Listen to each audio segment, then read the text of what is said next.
Hello, welcome to our YouTube channel. My name is Bella Twine, and in the house today we have one of Uganda's best upcoming gospel artists. Her name is Matthew K. She has released songs like Big God, she has released songs like Smile, and I can't wait to just share her with you, our viewers. So hello, Matthew. Hi. How are you? I feel so good. I'm blessed to reach. Very happy. So you're going to tell our viewers, who is Matthew K? Matthew K is the end times greatest, biggest deal. Like, greatest worshipper, greatest musician, answers to prayer. I love to look at myself as a voice to the voiceless. My songs as a message to the depressed, as a solution to those seeking answers in God, and yeah, generally. So to all of you, Matthew K has a new album, and she's going to talk about her new album because this is the main agenda as to why she's here right now. So Matthew K, what's this album about, really? Personal God is a very personal album because it came from a point of like the past 3 months where I was going through a very dark phase in my life. Very troubled, very lost.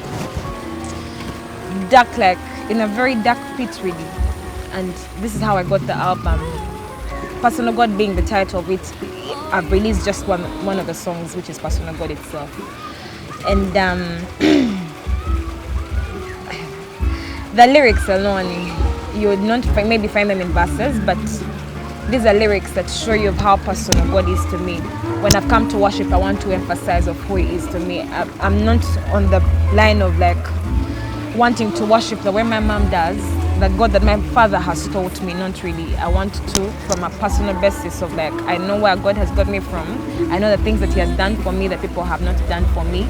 And that is why I want to serve Him the way I do, to sing to Him the way I do, to worship, to praise, to love on Him the way I do each and every day of my life. So to what I perceive, it's your personal relationship with God. So where were you in the spirit, to talk about the song? What storyline do you have with the song? That's, I think, one of my favorite questions because I was at a point of time where my family didn't even notice really what I was going through. I was on the phase of like shifting from one church to another, or like from one man of God to another, and then there was a lot of rejection in there. People had given up on me, people had rejected me, people had judged me. People no longer wanted to associate with me because now I look like a devil worshipper myself. And one of the greatest fears in my life has always been rejection. Like being what people don't want. And that was me already then. And it was even within my family, like my household. My mom would now see me as, I don't know, bad influence to my young ones. Yeah. So this was a time when I was confining in food really. I can't say I hated God, but I was at a point where I didn't even know how to talk to God. Like, Father, where do I start from? Here I was eating like 7 donuts a day. And Vanang, it's not something that I'm proud of really, but by the time I got to that side, like, it was terrible.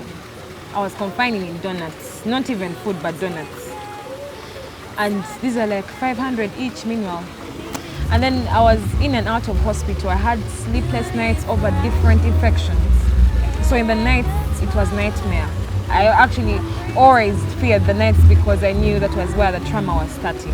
For some reason, pain would come, and then the tears, and then the fear of, am I going to wake up fine to the normal me that I know, or back to the sad, confined, the one that wants to be in her room all the time. Don't want to talk to people because I was off phone and everything. I didn't want to talk to anyone.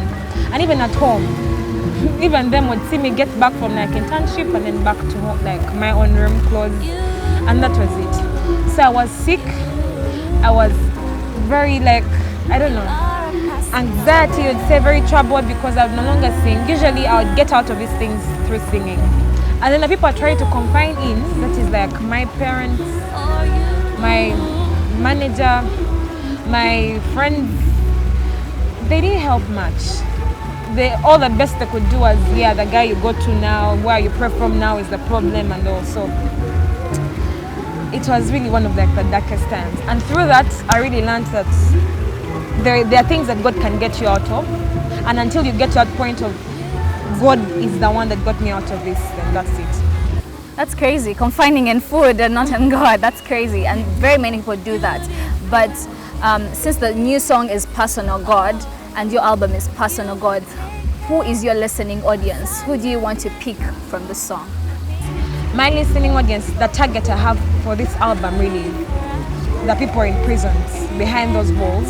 They need to know they have a personal God, one that cares and is going to get them out of that situation.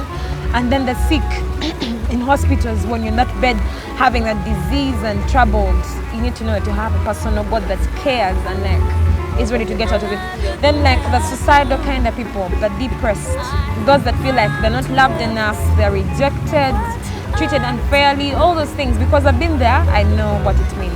Yeah, among others. Okay, so where do you see this song going? Overseas, wherever, where do you see it going? I see this song be an anthem on people's lips, really. People singing it over and over again in churches, in prisons, like I said, in hospitals, all over nations. I want this song to be really mentioned in nations and all.